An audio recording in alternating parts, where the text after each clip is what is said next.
ఈ కార్యక్రమానికి ముఖ్య అతిథులుగా ఇచ్చేసినటువంటి జీవీఎస్ ఎన్ఎల్హెచ్పిఎస్ వ్యవస్థాపక అధ్యక్షులైనటువంటి ధరావత్ గణేష్ నాయక్ గారికి, అదేవిధంగా గిరిజన విద్యార్థి సంఘం రాష్ట్ర కార్యనిర్వాహక అధ్యక్షులు వెంకట బంజారా అన్న గారికి, మరియు నంగారాబేరి లంబాడ హక్కుల పోరాట సమితి తెలంగాణ మహిళా అధ్యక్షురాలు సుశీలాబాయి గారికి, లంబాడి హక్కుల పోరాట సమితి ఆంధ్రప్రదేశ్ రాష్ట్ర అధ్యక్షులు రవినాయక్ గారికి, రాష్ట్ర సమన్వయకర్త విశాల్ నాయక్ గారికి, రాష్ట్ర ఇన్ఛార్జ్ బాలాజీ నాయక్ గారికి, అన్నమయ్య జిల్లా అధ్యక్షులు రఘునాయక్ గారికి, సత్యసాయి జిల్లా అధ్యక్షులు బాలునాయక్ గారికి, రాష్ట్ర కార్యదర్శి బాలాజీ నాయక్ గారికి, కర్నూలు జిల్లా అధ్యక్షులు కృష్ణానాయక్ గారికి, ఈ కార్యక్రమానికి చేసిన ఎంఆర్పిఎస్ నాయకులు వెంకటేశ్వర గారికి,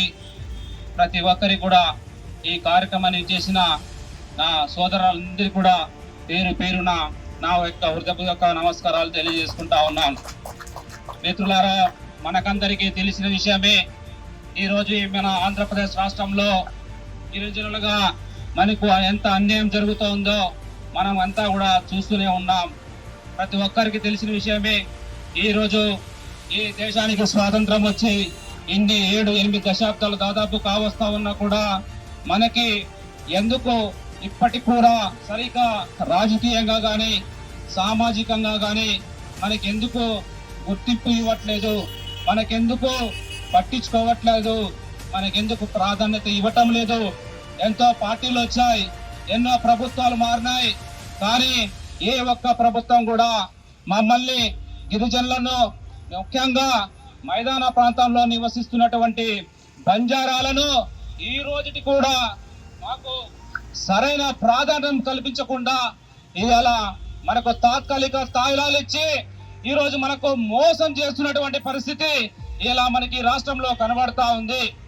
ఈ రోజు ఈ కార్యక్రమానికి, ఈ రాజధాని కేంద్రంగా ఈ సభ ద్వారా ప్రతి ఒక్కరూ ఈ ముఖ్యమంత్రి గారికి డిమాండ్ చేయడానికి వచ్చేసిన మిత్రులందరికీ కూడా మరొక మారు ప్రతి ఒక్కరికి నా నమస్కారాలు తెలియజేసుకుంటా ఉన్నా.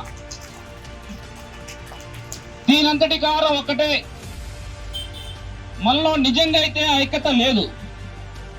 ఐక్యతగా మనం ఈ విధంగా పోరాటం చేస్తేనే ఈ రోజు దశాబ్దాలుగా మనకు జరుగుతున్నటువంటి ఈ అన్యాయాల మీద, మోసాల మీద ప్రభుత్వాలు గమనించి వాటికి కొద్దిగా న్యాయం చేయ విధంగా కృషి చేస్తారని చెప్పి ఈ సందర్భంగా తెలియజేసుకుంటా ఉన్నాం సోదరులారా. కాబట్టి ఈ యొక్క కార్యక్రమం ద్వారా ప్రభుత్వాన్ని కోరుతా ఉన్నాం, ఈ దేశంలో ఎంతో మంది మహనీయులకు వారి జయంతులకు సెలవు దినాలు ఉన్నాయి, కానీ ఈ దేశంలో దాదాపు 20 కోట్ల మంది బంజారాలు నివసిస్తూ ఉన్నారు. అంతా దాదాపు బంజారాల ఆరాధ్య దైవమైనటువంటి సద్గురు శ్రీ సేవాలాల్ మహారాజ్ యొక్క జయంతిని ఎందుకు సెలవు దినంగా ప్రకటించారని చెప్పి ఈ సందర్భంగా తెలియజేస్తూ ఉన్నాను.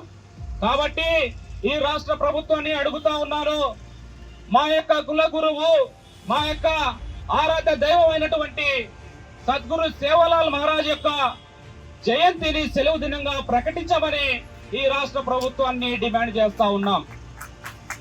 అదేవిధంగా ఈ రాష్ట్రంలో ఈ రాష్ట్ర ప్రభుత్వమే స్వయంగా ఒక రాష్ట్ర పండుగగా నిర్వహించాలి. అదేవిధంగా సేవాగఢ్లోని జరిగే సేవాలాల్ మహా జయంతి ఉత్సవాలను కూడా దాదాపు అరకొరగా నిధులు కేటాయిస్తా ఉన్నారు. అక్కడ అభివృద్ధి కార్యక్రమాలు చేయాలి. అదే విధంగా అక్కడ దాదాపు జయంతి ఉత్సవాలకు ఒక 10 కోట్ల రూపాయలు ప్రకటించాలని, కేటాయించాలని ఈ సందర్భంగా తెలియజేస్తా ఉన్నాను. కాబట్టి ఈ రోజు ఈ ఆంధ్రప్రదేశ్ రాష్ట్రంలో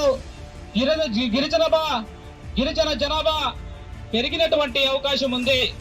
కాబట్టి ఈ రాష్ట్రంలో గిరిజనులకు గిరిజన జనాభా దామాషా ప్రకారం ఇప్పటి 6% ఉంది.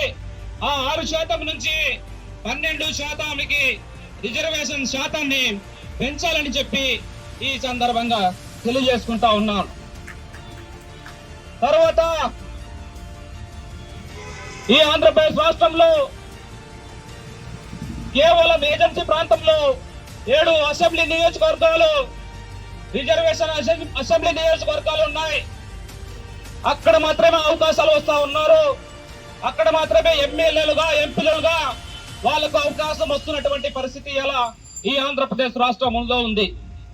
కానీ మైదాన ప్రాంతంలో నివసిస్తున్నటువంటి గిరిజనులకు కానీ, బంజారాలకు కానీ ఎటువంటి రాజకీయ ప్రాధాన్యత లేదు కాబట్టి సపరేట్ గా ఒక్కొక్క జిల్లాలో ఎంతమంది ఒక్కొక్క జిల్లాని ఒక యూనిట్ గా చేసుకొని బంజారాలకు, మైదాన ప్రాంతంలో ఉన్నటువంటి గిరిజనులకు రాజకీయంగా ప్రాధాన్యత కల్పించాలని కోరుతా ఉన్నాం. అదేవిధంగా ఆంధ్రప్రదేశ్ రాష్ట్రంలో ప్రతి 500 కుటుంబాలు ఉన్న తాండాలకి గ్రామ పంచాయతీగా చేశారు. కానీ అక్కడ మాత్రం నిధులు ఉండవు కాబట్టి అక్కడ అభివృద్ధి జరిగేటటువంటి అవకాశం లేదు. కావున మన తాండా గ్రామ పంచాయతీలని రెవెన్యూ గ్రామ పంచాయతీలా చేయాలని చెప్పి రెవెన్యూ గ్రామ పంచాయతీలా చేసి ఒక్కో తాండా గ్రామ పంచాయతీకి 10 కోట్ల రూపాయలు నిధులు కేటాయించాలని చెప్పి ఈ సందర్భంగా ప్రభుత్వాన్ని డిమాండ్ చేస్తా ఉన్నాం. ఆ తర్వాత తిరుపతిలోని మన హాతిరాం బావాజీ ఆస్తులు ఉన్నాయి. అక్కడ హాతిరాం బావాజీ మఠం ఉన్నది. కావున అక్కడ ఉన్నటువంటి ఆ ఆస్తులు అన్యాక్రాంతం అవుతా ఉన్నాయి. కొంతమంది దాన్ని కబ్జా చేస్తున్నటువంటి పరిస్థితి కనబడతా ఉంది. కాబట్టి ప్రభుత్వం దాన్ని దృష్టిలో పెట్టుకొని ఒక ప్రత్యేక కమిటీ ద్వారా ఆ ఆస్తుల్ని కాపాడాలని చెప్పి ఈ సందర్భంగా తెలియజేసుకుంటా ఉన్నాం. ఈ మధ్య కాలంలో మనం చూస్తా ఉన్నాం, ఆంధ్రప్రదేశ్ రాష్ట్రంలో అసెంబ్లీలో కూడా మాట్లాడుతూ ఉన్నారు, అక్కడ పార్లమెంట్ లో కూడా మాట్లాడుతూ ఉన్నారు. ఎస్టీ జాబితాలలో కొన్ని కులాలను చేర్చాలని చెప్పి మాట్లాడుతూ ఉన్నారు. ఇటువంటి కార్యక్రమం చేస్తే ఆంధ్రప్రదేశ్ లో ఉన్నటువంటి మనకి అన్యాయం జరిగేటటువంటి అవకాశం ఉంది. మన బిడ్డల విషయంలో కానీ, మన బిడ్డల చదువుల విషయంలో కానీ, ఉద్యోగాలలో కానీ మనకు నష్టం వచ్చేటటువంటి అవకాశం ఉంది. కాబట్టి దీన్ని పూర్తిగా వ్యతిరేకిస్తూ రాష్ట్ర ప్రభుత్వాన్ని కోరుతా ఉన్నాం.